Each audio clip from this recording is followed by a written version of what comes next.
You're listening to Stellar Success, Leveling Up for Medical Pros with Dr. Tudor Francu. Join us as we explore how medical professionals can achieve stellar success in all areas of life.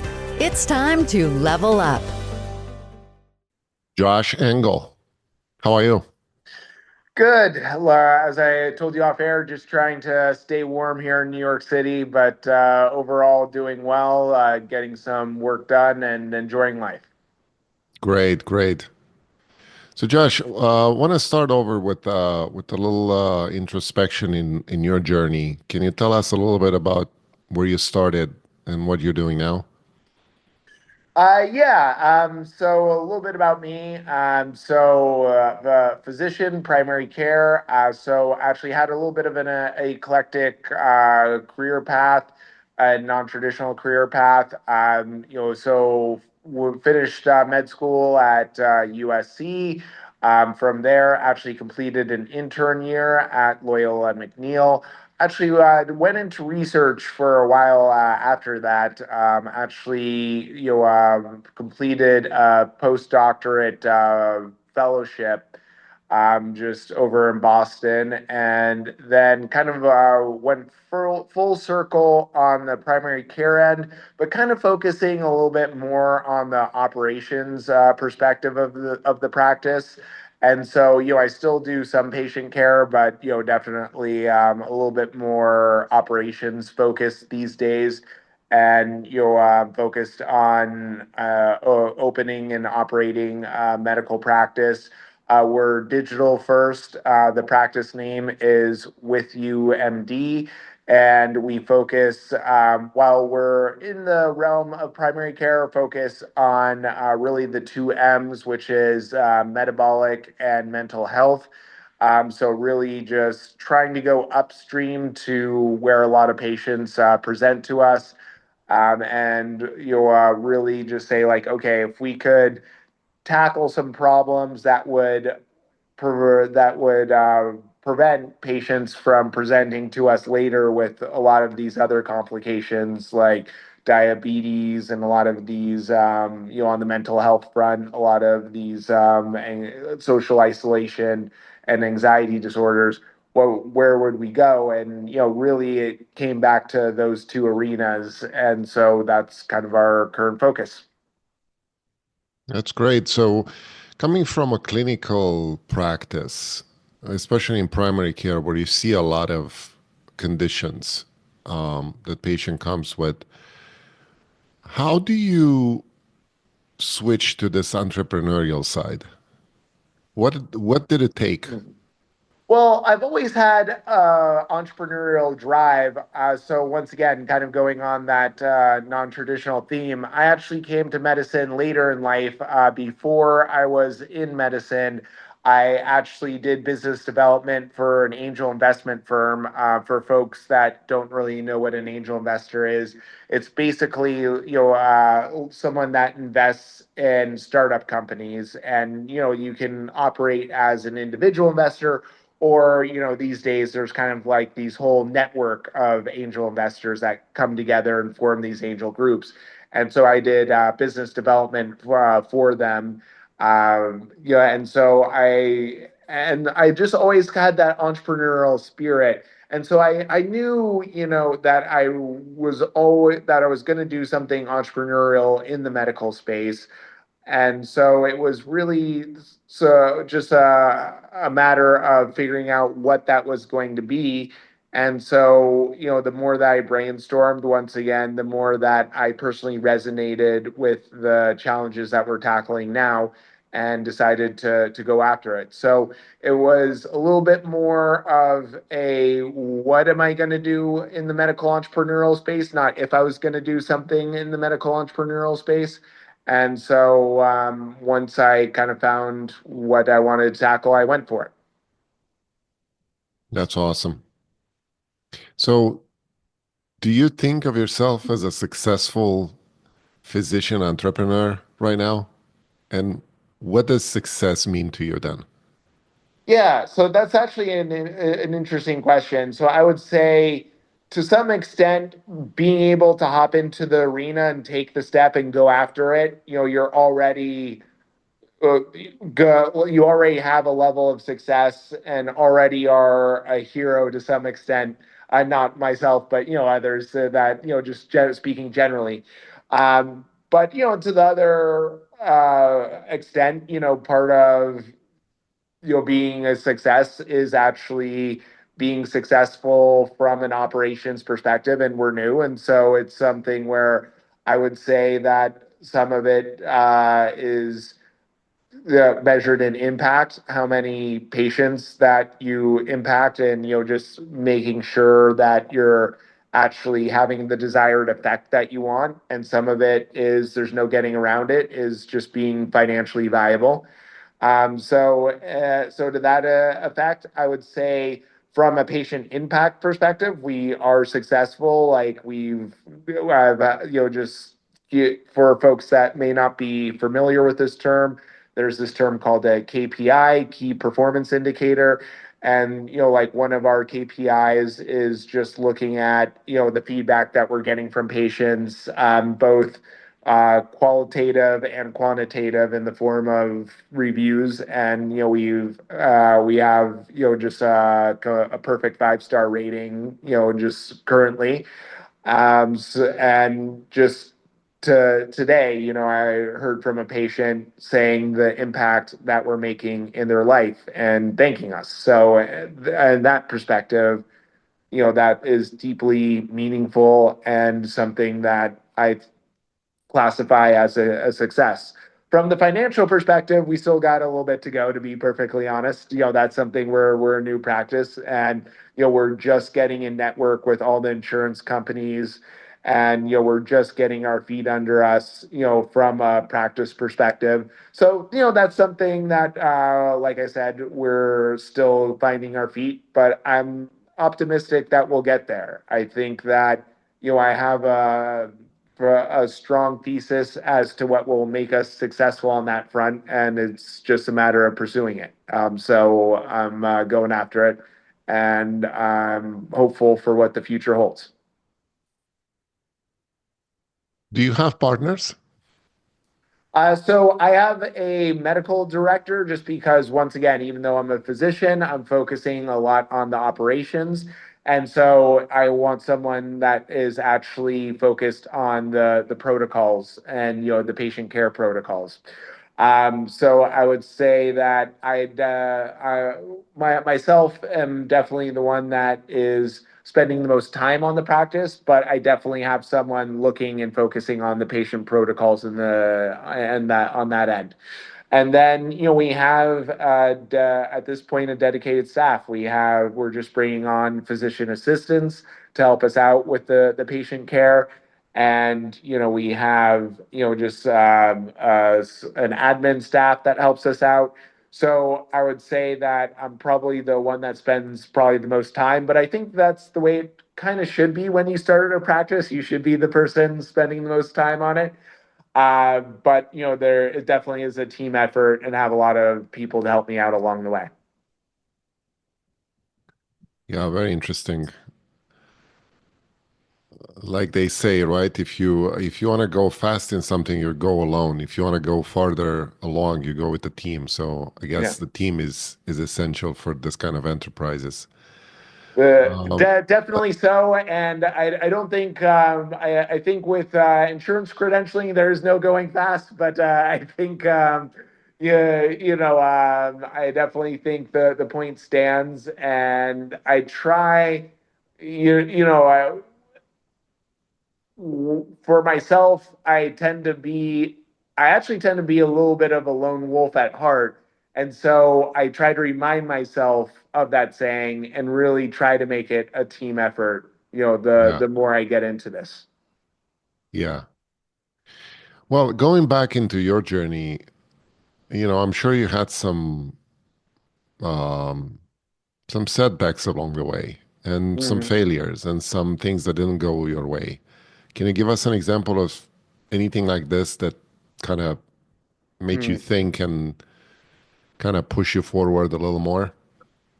Yeah, I would say Fortunately, I've lost some battles, but fortunately, I haven't lost the war yet. And I think part of that is just being able to continue to push forward. And, you only lose if you say you've lost and give up.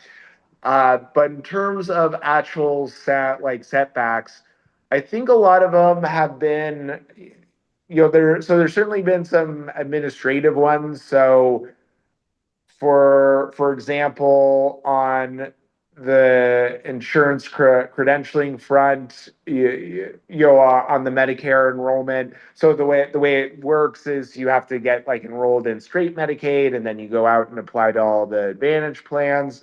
And so there's been things like, when I applied, I thought I would be able to use my individual like Medicaid and Medicare enrollment, and that not being the case, and then me needing to redo it, and that kind of setting us back, in terms of time frame. And had I known what I know now, like it would have shaved months off of that process.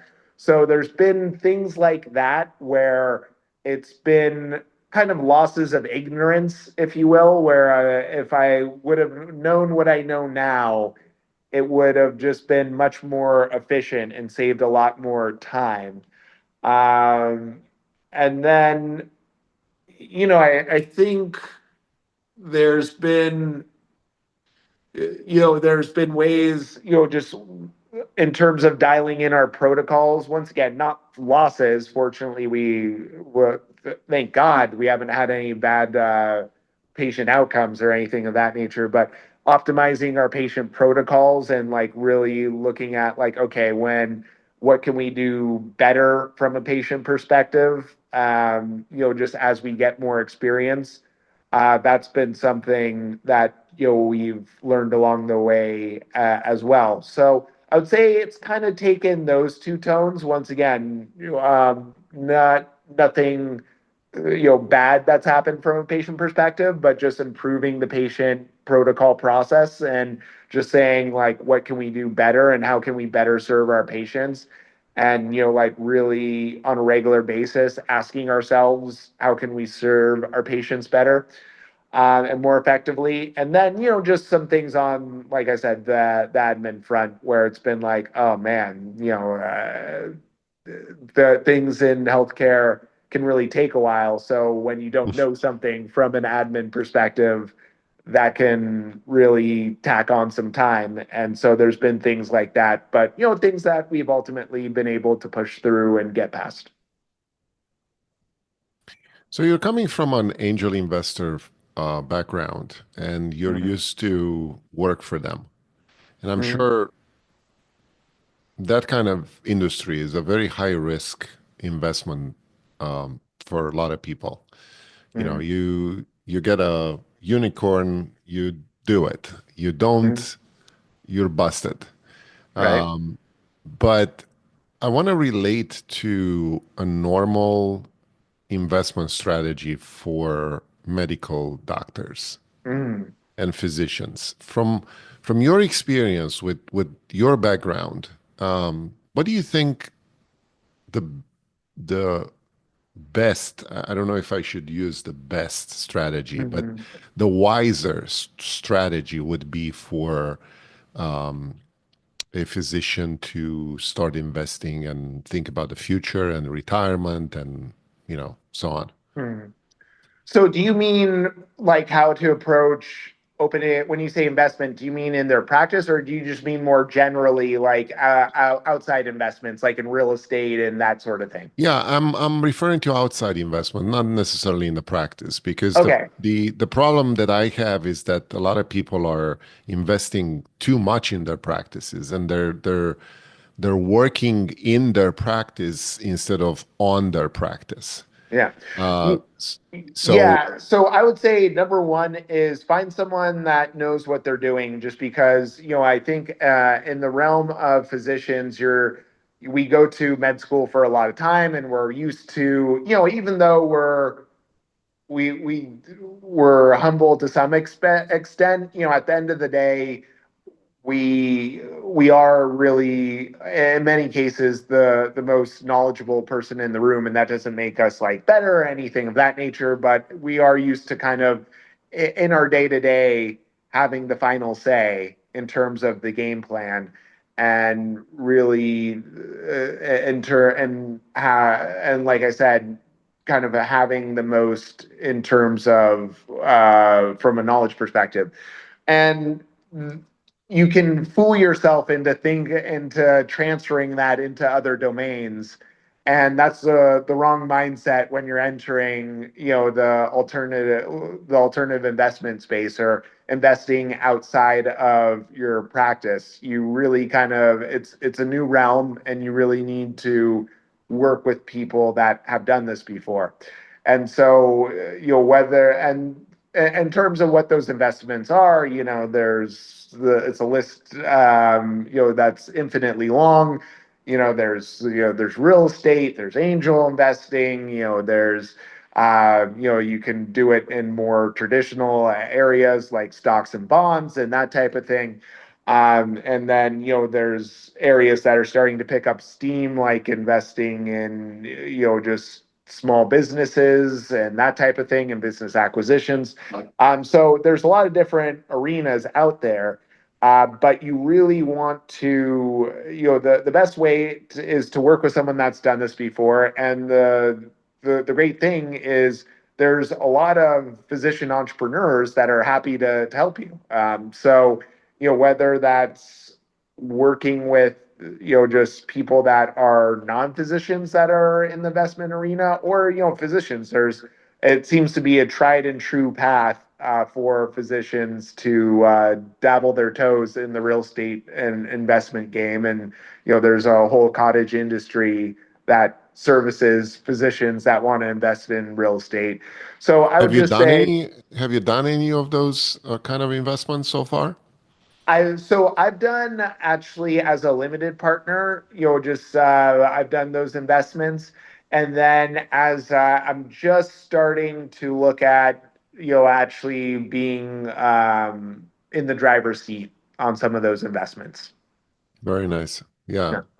I think that's a great opportunity for people to explore in terms of financial future, to look into this kind of investments, and Yeah. not limit themselves to a certain thinking of just their practice. Because are you a busy medical professional striving to excel in life and work?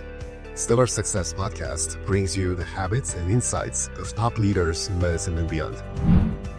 Discover strategies for balance, growth, and fulfillment in every episode.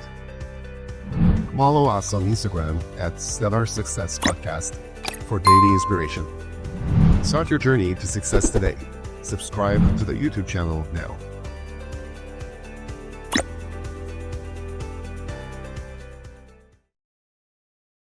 is at some point you cannot practice anymore, or Yeah. you don't want to practice anymore, or something happens to you. Or it doesn't even have to be all or nothing. It can just be like, okay, you want to work 50% of the time, and Right. and you just want some supplemental income.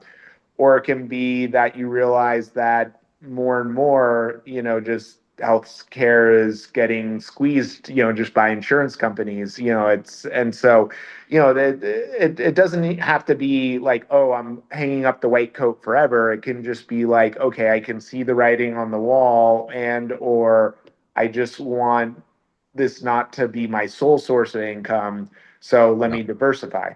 And just to give your audience something practical, I would say really, when you're kind of trying to find people, LinkedIn is a great resource. And so looking on LinkedIn, finding physicians that obviously talk about real estate investing, that's a great way to get started. Or, even going to your local meetup group, meetup.com, like that tends to be a little bit, meetup.com tends to be a little bit salesy. But, if you kiss enough frogs on there, you can find some good groups on there as well. So Yeah, obviously, it's a it's an interesting subject to talk about. But let me go back to your approach, and given what we discussed so far and Mm, your journey and your past, if you would look back to your own self when you were young with all the things mm. that you know right now, what kind of advice would you give to yourself? I mean, to some extent, you always wish you'd done things differently. But if you knew then what you know now, you wouldn't be. That's the difference of time. No, So, want so I don't want you to change your past. I'm right. just I would say, to some extent, I mean, everyone has their own flaw, like their strengths and weaknesses. Mine is I tend to be a little bit, I like to focus on a lot of different things. And there's times in like my medical career where perhaps it probably would have been smarter just to focus at the task at hand, just focus on one thing at a time. So probably at certain, not entirely throughout my entire career, but at certain points in my career, I would have said like, "Hey, just focus on med school as opposed to try to do the startup or something of that nature." That would have been one area where I would have done it differently. Um, so yeah, that's kind of the first thing that comes to mind. so what's coming up this year for you? What are you looking for? What you're excited about? Well, I think the main thing that I'm excited about is I've been working on putting a lot of the pieces together on the practice, and I feel like we're finally at a place where we can really start to get the word out there and really start to grow and build. There was a lot of time spent on insurance credentialing and getting in network with insurances and getting some of the team in place and just a lot of those internal processes. And now I feel like, okay, we have the solution. We're really getting to the point where the last of our team members are getting credentialed and just squared away from an insurance perspective, and we're kind of starting to get out there on social media a little bit more, and we're really in a point where we can just get the word out there and grow, and that's really what I'm enthused about. Very nice. And how can people get in touch with you, know more about your journey and, your enterprise right now? Well, so I post, a few things. So once again, with UMD is our practice, and if anyone wants to consider becoming a patient, we focus on, like I said, our key differentiator is really on the two M's on metabolic and mental health. So anyone that really wants to grab their health, by the horns, and especially in those two areas, we'd be happy to work with you. And then, if folks are interested, just more from a professional development perspective, I have actually been posting this journey of starting a medical practice online on LinkedIn. Just primarily, I post every week. I post at the beginning of the week what my goals are for the practice that week, and at the end, I post, if we hit those goals or not, and I tend to post other content along the way during the week. So if folks want to follow along on LinkedIn, Joshua Engle, ENGLE, MD, they're more than welcome to follow along my journey. That's awesome. I wish you good luck and thank you very much for coming over. I think people would relate to what you said now, and I think there's a lot of opportunities out there for medical professionals to extend their thinking to things that you're doing right now. Maybe, Mm. you know, take some advice from yourself how to do things. Yeah, and what I would say is don't be shy about reaching out, either to myself or to other folks, that you think could be helpful. People, folks that are in healthcare naturally want to help people out. That's why they got into healthcare. And so if this is a journey that you're interested in going along, just try reaching out to someone that's just a little bit further along than you are and getting their advice. And once again, LinkedIn messages is a great way to go about that. The power of mentorship. Yeah. Thank you, Josh. My pleasure. That's a wrap on Stellar Success, Leveling Up for Medical Pros with Dr. Tudor Francu. Interested in joining us? Go to stellarsuccesspodcast.com/guest to apply. Stay stellar and level up.